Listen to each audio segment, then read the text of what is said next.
Уважаемые слушатели, сегодня я продолжу серию лекций из цикла «Ученые и религия». Она называется «Верующие и неверующие ученые. Кого больше?». Причем особое внимание будет уделено и тому, как фальсифицируется эта тема. Вот с нее и начну. Когда составляют списки верующих и неверующих ученых, обе стороны, и церковники, и атеисты, стараются вписать на свою сторону как можно больше имен, нередко не гнушаясь всевозможными фальсификациями. Формы фальсификации разные, но они совпадают в одном. Всех деистов и агностиков вписывают в свои ряды. На всякий случай напоминаю, деисты – это те, кто считает, что Бог создал Вселенную, а затем прекратил интересоваться им же созданным, так сказать, ушел в кусты. Агностики – это те, которые не знают, есть Бог или его нет.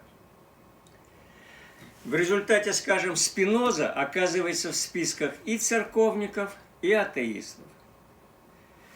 И все же следует подчеркнуть, что атеисты в этом вопросе не столь наглы, как церковники. Они, церковники, в свои ряды, во-первых, впихивают всех верующих, которые имели или имеют хоть минимальное отношение к науке. В результате чего список резко удлиняется. Во-вторых, учитывают прикладников, инженеров, технарей, преподавателей, а также и литераторов, которые пишут о науке. В-третьих, тех, кто верит вообще в какого-нибудь Бога, которого сам и придумал, то есть не обязательно в Иисуса или Троицу, в Аллаха или Бога Яхве. Например, в индийских богов или в синтоистских. В-четвертых, верующего наряжают любого из ученых, который произнес слово «Бог», не имеющего никакого отношения к религии. Даже могут вписать человека, который скажет «Слава Богу, я не верю в Бога». Или просто «Боже мой, когда же вы от меня отстанете?». Обыватель разбираться не будет, а церковники тут же схватятся за это.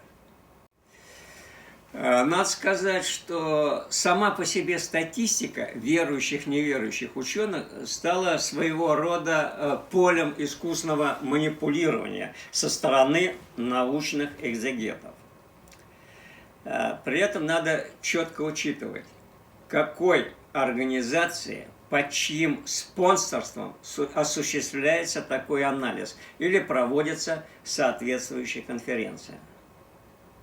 Например, есть такой Центр теологии и естественных наук в Беркли или фонд Джона Темплтона.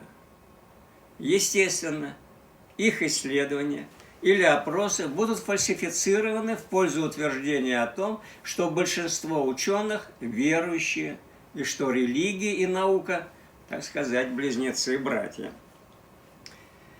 Одно из таких исследований, спонсируемых центром, было опубликовано однажды в журнале Newsweek, которое побудило двух американских историков науки, это Эдварда Ларсона и Ларри Уитхэма, сделать собственные исследования, опровергающие выводы авторов центра. И таких случаев сколько угодно. Но есть еще один вариант фальсификации, которым неплохо овладели русские. Вот один из примеров фальсификации по-русски. Русская пресса со ссылкой на исследование университета Райс, он находится в Техасе, выдает такую информацию. Более половины ученых из Франции, Гонконга, Индии, Италии, Тайваня, Турции, Великобритании и США назвали себя верующими и заявили, что не видят в этом никакой проблемы для своей профессиональной деятельности. Причем техника опросов такова. опросили 9,5 тысяч человек разного пола, возраста, религиозных взглядов и статуса. По итогам первичного анкетирования были отобраны 600 ученых для проведения интервью. И вот опрос этих 600 ученых в интерпретации по-русски дал такие результаты. Более половины ученых из Гонконга, Италии, Тайваня, Индии и Турции считают себя религиозными. Большинство ученых-атеистов обнаружилось только во Франции. Что это за ученые, не объясняются. Но тут же делается обобщающий вывод. Несмотря на распространенные мнения о несовместимости религиозного и научного мышления, многие физики, математики и механики были верующими. И эта фраза подкрепляется авторитетом Ньютона, сказавшего, что космос был создан по плану всеведущего и всемогущего существа. Отмечу в скобках, который, между прочим, никакого отношения к библейскому Богу не имеет, о чем забыли упомянуть авторы данной информации. Учеными они назвали и такие имена.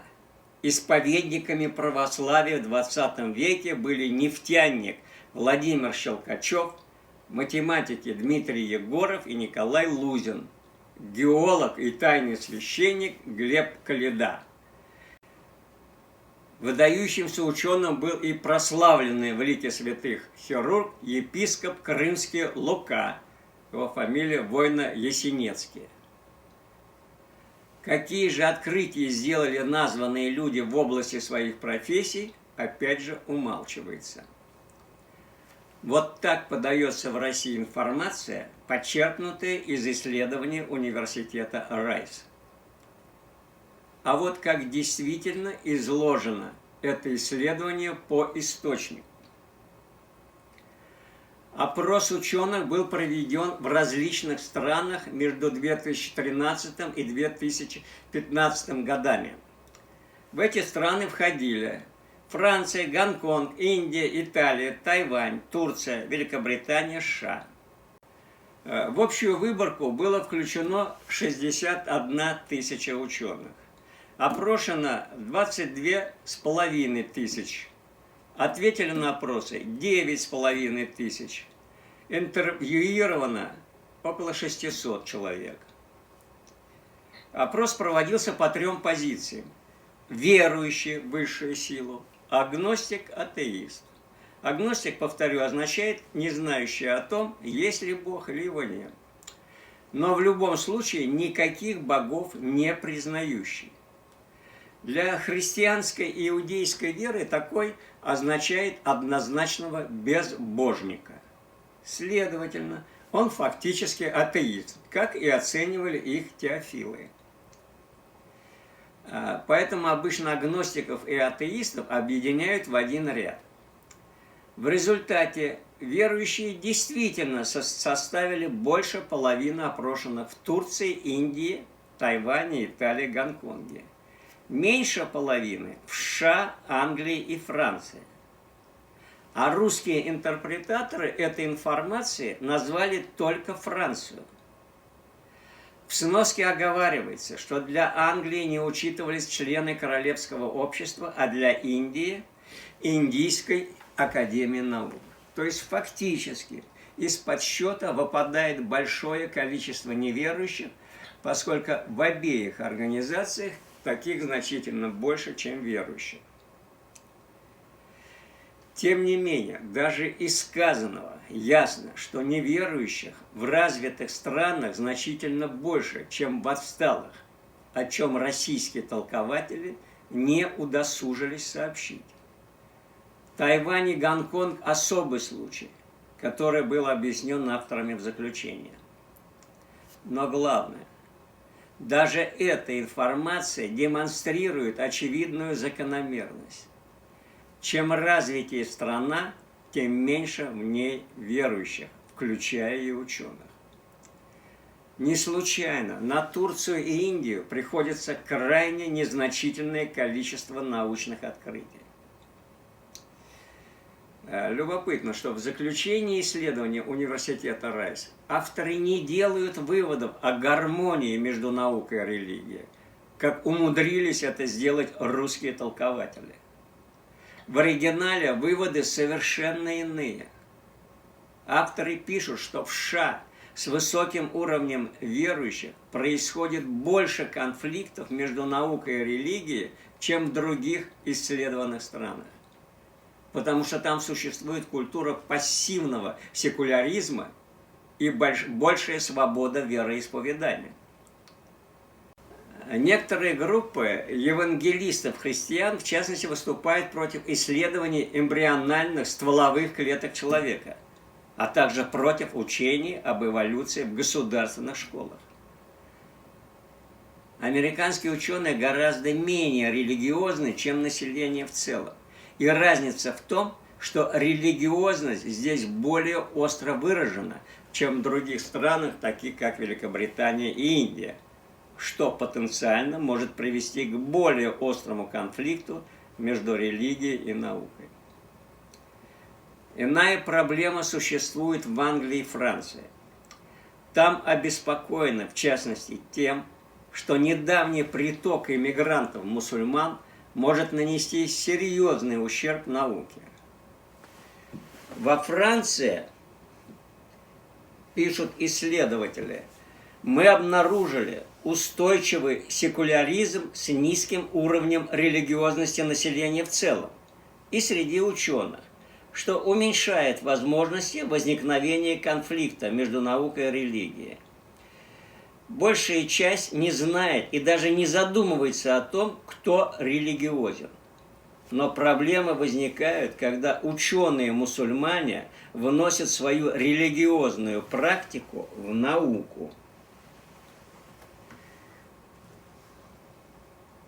В Англии существует государственная церковь и низкий уровень религиозной активности среди населения, что в некоторой степени нормализует общую религиозность.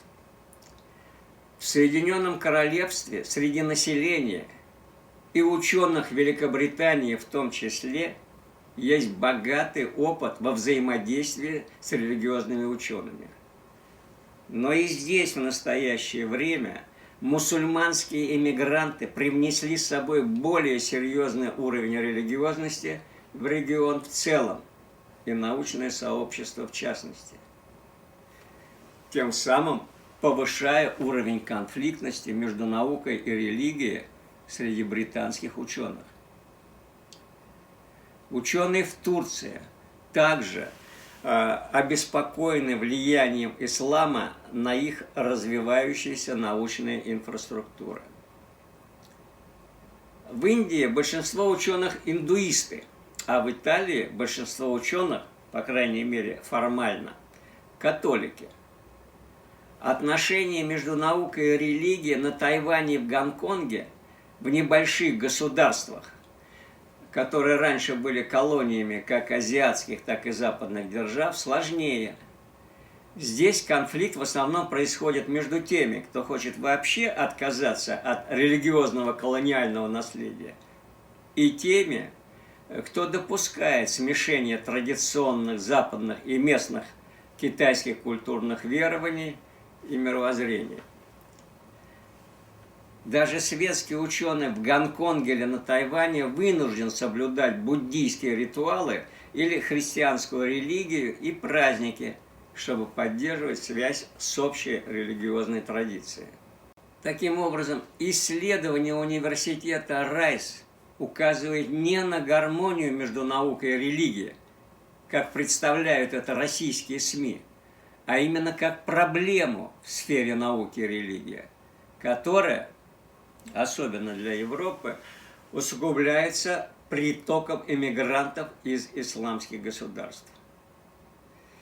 Между прочим, тема ученых-мусульман наверняка стала серьезной и для малорелигиозных государств скандинавского ареала, а также Германии, которые позволили вторгнуться в свои страны миллионам мусульман.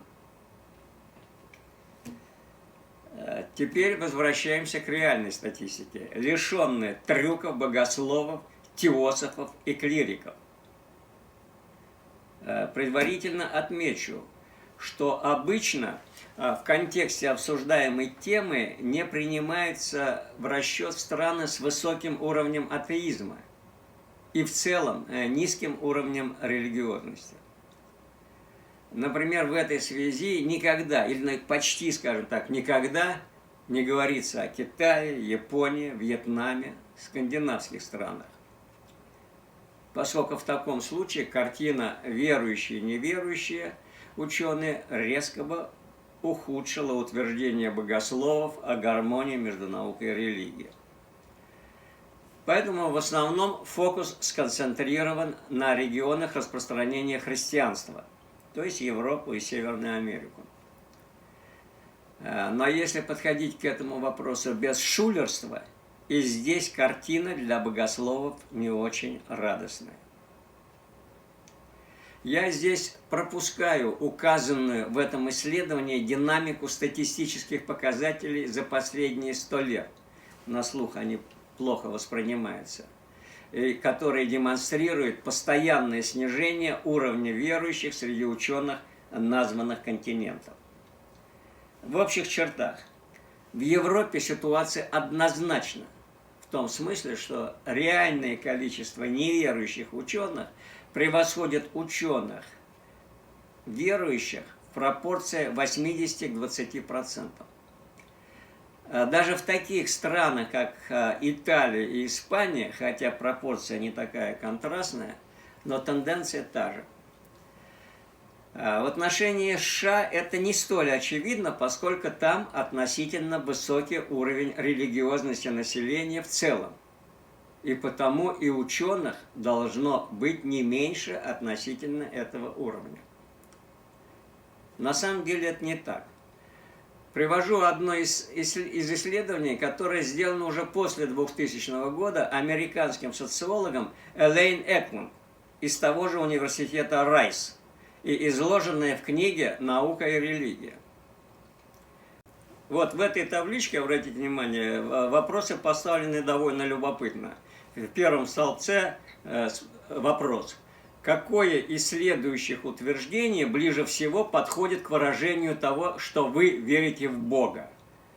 Вот следующая строка. Я не верю в Бога. Далее. Я не знаю, есть ли Бог и есть ли способ узнать это.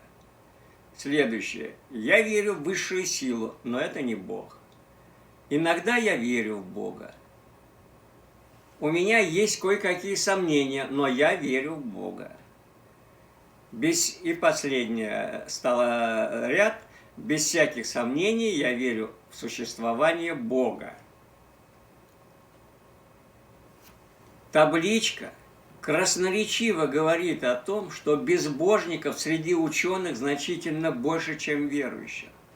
3 первые безбожественные строки показывают 72%. Что, между прочим, особенно удивительно для США, где подавляющее большинство населения является верующими, и в этой табличке это отражено. И это особенно удивительно, имея в виду, что практически все эти ученые воспитывались в детстве именно в религиозной среде. Но, очевидно, занятия наукой явились причиной последующем отречения от библейских басен. А вот как комментировали работу Элейн Эткинг, из которой я почерпнул этот статистический материал. Так Алан Лешнер, это генеральный директор Американской ассоциации содействия развитию науки, оценил ее положительно. Но что для него есть положительно? Он пишет, что не удивлен результатами исследований, из которых вытекает, что из элитных 1700 американских ученых половина обозначила себя верующими. Тут Лешнер сильно передернул.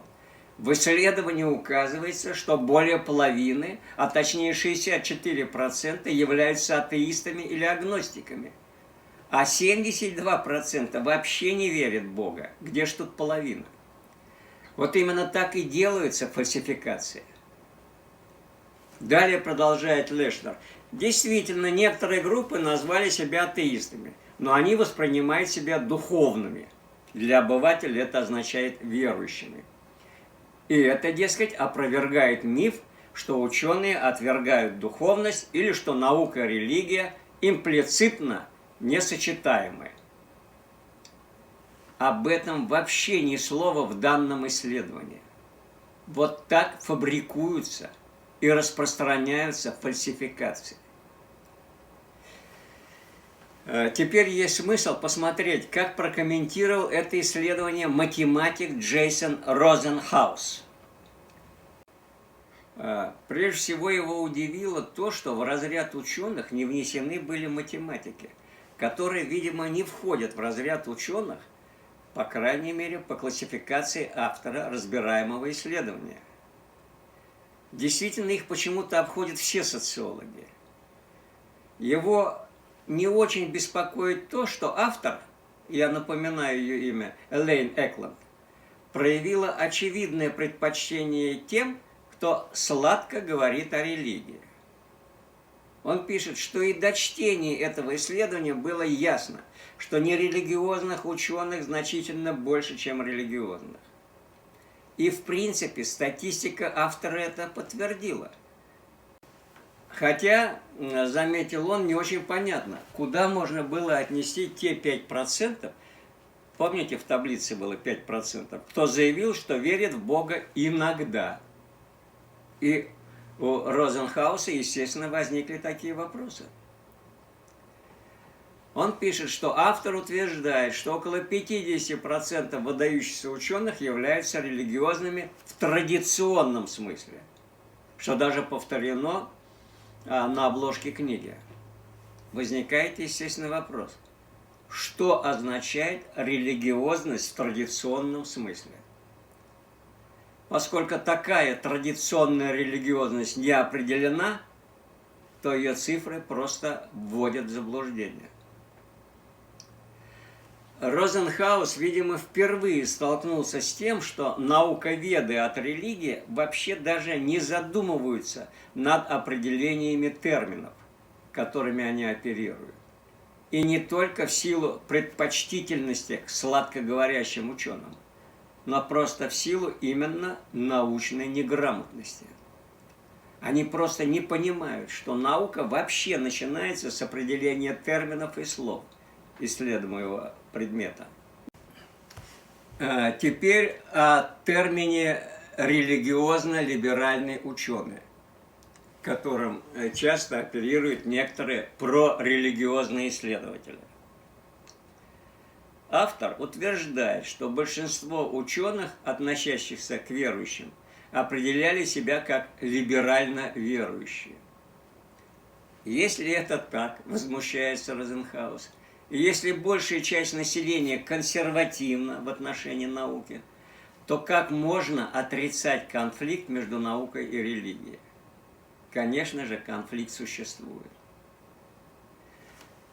После еще нескольких критических замечаний Розенхаус заключает, попытки автора свести к минимуму степень конфликта между наукой и религией провалились.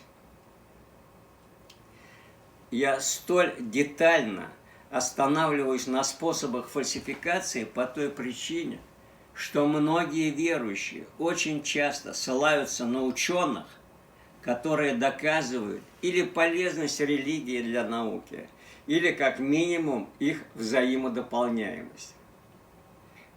Чтобы не попасть на крючок таких ученых, надо, конечно же, разбираться в приемах фальсификации. То есть грамотно отличать научную работу от ненаучной. Понятно, что таких единицы. Но те, кто не владеет научным мышлением, тоже могут отделить зерна от плевел. Просто выяснить, по заказу какой организации проведено исследование, и в какой организации входит сам исследователь. Процентов на 60-70 ответ будет ясен. Кто есть кто. В завершении этого сюжета я хочу заметить следующее. Если богословы и теологи сознательно фальсифицируют результаты по теме наука и религия, то некоторые ученые делают это на бессознательном уровне. В результате встроенного в их мозги убеждения и даже желания о гармонии между наукой и религией. Они из тех политкорректных гуманистов, которые хотят счастья всем и не хотят, не дай бог, кого-то обидеть. Это надо учитывать. Теперь о лауреатах Нобелевской премии. С подсчетом верующих лауреатов Нобелевской премии происходит та же самая фальсификация, что и вообще с верующими и неверующими учеными. Привожу один красноречивый пример. В России большую популярность получила книжка некого Тихомира Димитрова. Она называется «Они верили в Бога, 50 нобелевских лауреатов и другие великие ученые». Этот магистр всяческих наук, опираясь на те или иные высказывания ученых, где они упоминают Бога, вписал в их список верующих ученых, не соображая, что даже название его книги является абракадаброй. Дело в том, что среди лауреатов он учитывает писателей и получателей премии мира, то есть к науке не имеющих отношения. Поэтому лауреаты и другие великие ученые просто несовместимы. Кроме того, в ученые он записал и философов, которые вообще не из этого ряда. Причем у него в списке фигурирует, например, Жан-Поль Сартр, который был атеистом в рамках экзистенциализма. Понятно, в этот список он включил всех ученых Средневековья, включая Спиноза, Декарта, Джордано Бруно и других, которые были гонимы церковью. Из поздних он умудрился вписать в этот лист Эрнста Геккеля, крупнейшего естествоиспытателя и философа, который как раз создавал свою теорию монизма именно против официальной церкви. Не случайно книга Геккеля была запрещена в царской России, хотя и получила распространение вопреки царской цензуре. Сюда же попал и Томас Гексли, которого называли бульдог Дарвина, и который как раз и придумал, между прочим, слово агностицизм, фактически направленный против официальной церкви. Автор текста об этом богословии, своего рода в рецензии, Марк Алданов пишет: Димитров готов хвататься за любое метафорическое высказывание, за любую соломинку, чтобы занести как можно больше ученых в список верующих. Вырванные из контекста слова о Боге позволили ему внести в свой список Дарвина, Дирака, Эйнштейна. Несмотря на это, из 839 нобелевских лауреатов, включая лауреатов премий по литературе, премии мира и экономики, награжденных за период 1901-2012 годы, он набрал 50 верующих, то есть всего лишь 6%. В связи с такими работами, а их тьмы и тьмы, поневоле вспоминаются слова из знаменитой книги Докинса. Докинс в ней писал: попытки непоколебимых сторонников религии найти действительно выдающихся современных верующих в Бога ученых граничат с отчаянием и своей тщетностью напоминают гулкие звуки, доносящиеся при выскребании остатков со дна бочки. Между прочим, в этой связи Докинс приводит такую информацию, любопытную. Это в той же книге. Единственный обнаруженный мною веб-сайт, перечисляющие ученых-христиан, получивших Нобелевскую премию, приводят 6 фамилий из нескольких сотен лауреатов. Но оказалось, что из этих 6 4 премии не получали. А по крайней мере 1, насколько мне известно, не является верующим и ходит в церковь только по причинам социального характера. В результате проведенного Бенджамином Бейт-Халами более систематического изучения этого вопроса выяснилось, что среди лауреатов Нобелевской премии по всем наукам, а также литературе, отмечается поразительно высокая степень нерелигиозности по сравнению с населением стран их проживания. У меня не было и нет намерений копаться в биографиях всех лауреатов Нобелевской премии, поскольку даже религиозность того или иного ученого абсолютно не говорит о совместимости науки и религии. Тем не менее, для тех, для которых подобное утверждение не является убедительным, могу сослаться на работу венгерского автора Иштвана Хагитая, который написал специальную книгу о Нобелевской премии и награжденных ею ученых. Вот я вам показываю эту книгу. В ней есть один параграф, который называется «Что подвигнуло вас к науке?». Меня удивило то, что ни один из лауреатов не сказал ни слова о Боге. Указывались такие факторы: книги, учителя, семья, атмосфера в лабораториях, наставники и много других причин. Но среди них ни разу не упомянут Бог. Думаю, что это вполне естественно, поскольку Бог, по крайней мере иудейско-христиански, требует внимания только к себе, не до науки. Несовместимость науки и религии не означает, что ученые-атеисты враждебно относятся к верующим ученым, как пытаются представить некоторые богословы. Их отношение к ним остроумно выразил Менкен, такой был знаменитый американский журналист и писатель в прошлом веке. Он как-то высказался так: «Мы должны уважать религию ближнего, но только таким же образом и настолько же, насколько мы уважаем его мнение о том, что его жена красавица, а его дети вундеркинды». По-моему, лучше не скажешь. Теперь еще такой сюжет. Мусульмане и евреи, лауреаты Нобелевской премии. В контексте религия и наука обсуждается также тема, в каких странах с различными религиями возникло больше всего ученых. Обычно сравнивают христианство, иудаизм и ислам. Иногда добавляют буддизм и даже брахманизм.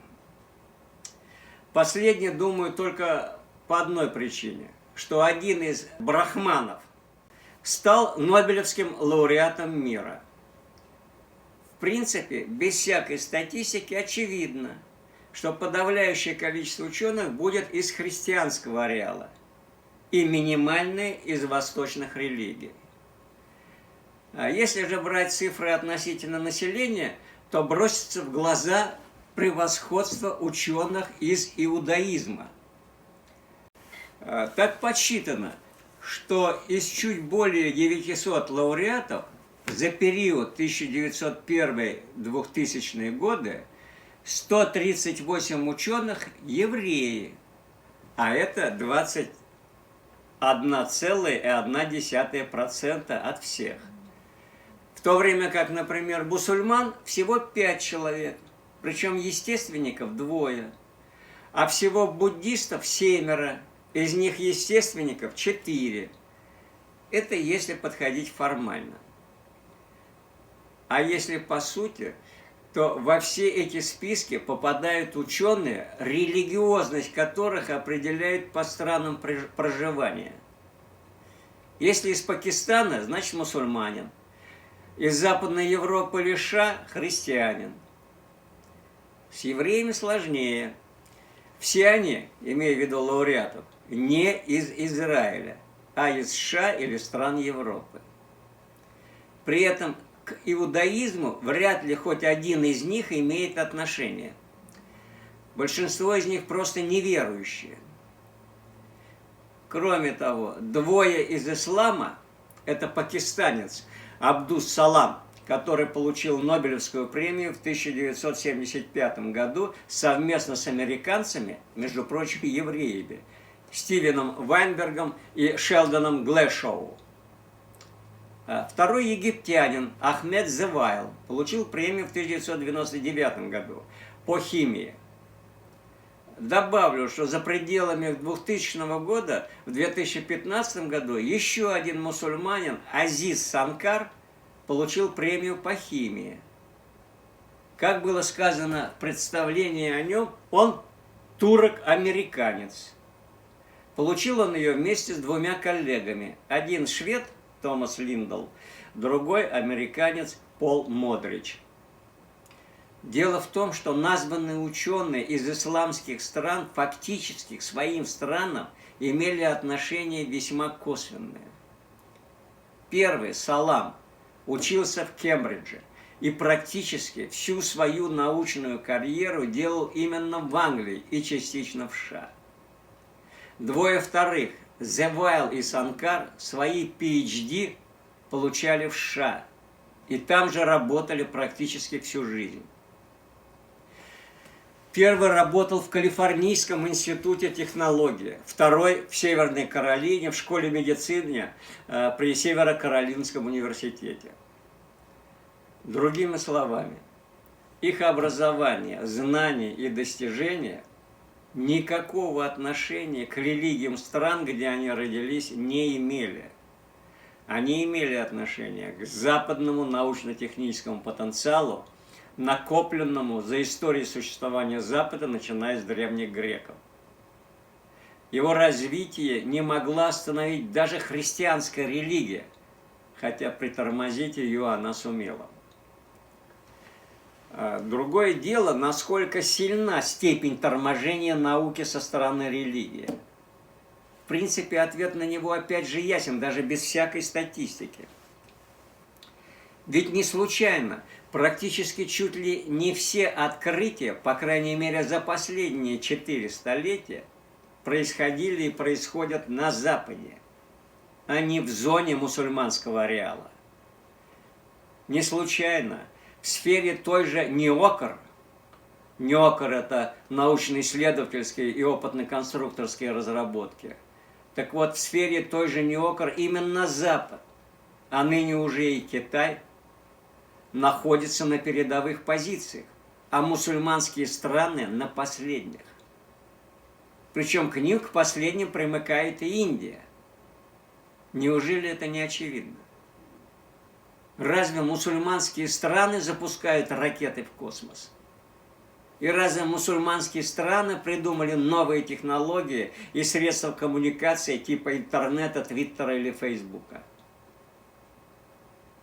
И разве те же мусульманские страны, напичканные военной техникой вплоть до атомного оружия, не пользуются технологиями, которые придуманы на Западе?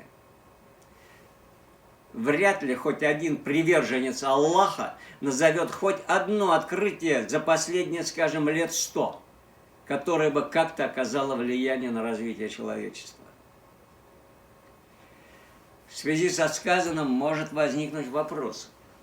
Обязаны ли преимущества в науке и технике Запада христианской религии?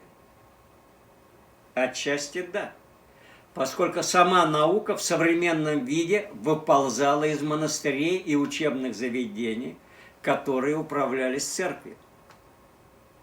Но уже с середины XVIII века стали появляться другие факторы, ускорившие развитие науки. Например, если упираться в религию, как объяснить, что атеистический Советский Союз за короткое историческое время догнал христианский Запад и даже стал опережать его по некоторым позициям, позволившим ему первым запустить человека в космос? Ныне атеистический Китай за короткое историческое время практически догнал США в сфере науки по количеству ученых. И ему надо еще 2-3 года, чтобы опередить те же США по количеству затрат на неокр. В то же время, после распада СССР, который ныне превратился в крайне религиозное государство РФ, наука пошла резко на спад. И я не исключаю, что вскоре достигнет уровня достижений мусульманских стран. Я не утверждаю, что развитие страны связано только с фактором религии. Но то, что этот фактор играет важную роль, бесспорно. Как столь же бесспорно и то, что он играет крайне отрицательную роль. В последующих лекциях я вернусь к этой теме. Здесь же, пока предварительно, позволю себе сделать такой вывод, который, как мне кажется, можно рассматривать и как закономерность. Чем более религиозна страна, тем менее развита у нее наука, да и сама страна в целом. Причем ислам и буддизм играют даже более негативную роль, чем христианство. Причина также на виду. На Западе религия отделена от государства. На мусульманском Востоке она слилась с государством. То есть ислам не просто идеология, а система управления, основанная на феодальных догматах Корана. Общий вывод таков. Чем меньше религии, тем больше науки. Следовательно, тем быстрее человечество будет шагать по пути прогресса. Спасибо за внимание. До встречи.